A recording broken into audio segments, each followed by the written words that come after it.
So for more on this, we have Senator Maria Cantwell of Washington. She is the top Democrat on the Commerce, Science, and Transportation Committee. And Senator, you sent the president a letter yesterday outlining what you call a, quote, once-in-a-lifetime opportunity to create the world's best weather forecasting system. And I was reading your letter, and you noted that the U.S. used to experience an average of 9 extreme weather events per year. Now it's spiked to 23 per year. And you argue that the cost to better detect these extreme weather events is worth it to offset the cost of responding to these catastrophes. Well, Why? good technology can come to weather too.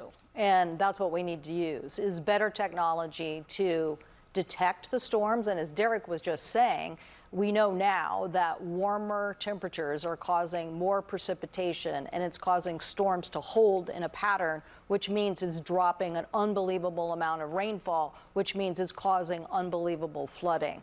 So why don't we want to be the most weather-ready nation we can? Why not know this information, likelihood of this storm effect earlier? And that is what our NOAA research lab is doing, is giving us that kind of modeling. But we have to upgrade our radar, our satellites, our buoy system, and make sure that we take that information in, analyze it, create the models.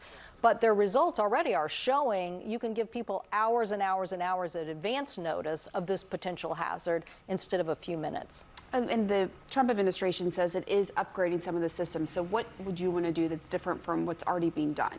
Well, we definitely want them to make the upgrades, and we definitely think that we need to use more analysis. The European model, which you hear a lot about, uses more supercomputing time, so it analyzes and creates a more correct model. And in fact, we've had some East Coast storms that they better predicted than our own system. So we know that these storms are costing us billions of dollars and costing us lives. Thank you for your Kerrville coverage, because you are really putting a story to this. But we can't have this happen again. I come from a very disaster-ridden state. I'm in the top 10 states of disasters like this. We know what it costs us, so let's get the best weather radar and technology system, do the analytics, and give people fair warning to get the heck out of the way and move some of our resources too. Right, because in Kerrville, you know, from talking to people on the ground there, I just kept hearing, it happened so fast. We've never seen anything like this. And even though there was that initial warning of life-threatening floods from the National Weather Service at 1:14 a.m., people were sleeping. A lot of them didn't get it on their phones. I mean, what are the lessons learned from there to prevent that, so that people aren't just so caught off guard and lives are lost? We can do better, that our nation can beat the Europeans. We can use technology. We had a similar incident in my state where we didn't have good Doppler coverage and people died, and we were able to then improve upon that system. So in Kerrville, if we would have had this kind of technology here today, we would have been able to forecast the potential event of this weather pattern of a storm holding because of warm temperatures in the Gulf, and process that information into a more, let's just say, searing alert into people's minds, you know, hours, maybe even days ahead of time of this potential.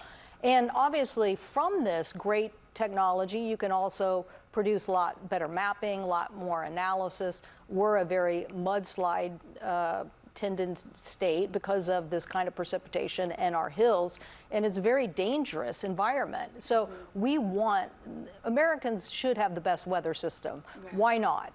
Every hurricane is costing us billions of dollars, so why not prevent some of this? And let me just follow up with you, because you've also been outspoken about the potential impact of cutting funding to public broadcasting and the impact that could have on the emergency alerts. We were just talking about, you know, creating more searing alerts. What is your concern there moving forward? Well, if you have better information and you can give people, you know, this Oklahoma lab is focused on tornadoes, but it was able to give people a pretty good idea of where tornadoes might come. So it wasn't 13 minutes of warning, it was hours of warning. And so once you have the warning, now you need to have the systems, you need to have the apps that people can have on their phones. Public broadcasting. Now, what I'm all for public broadcasting.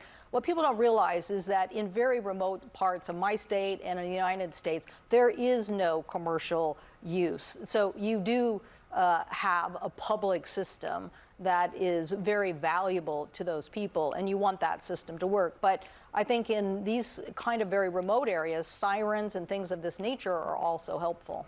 All right. Thank you so much, Senator Maria Cantwell. We really appreciate it. I really appreciate it as well. Thank you, Thank Senator. you.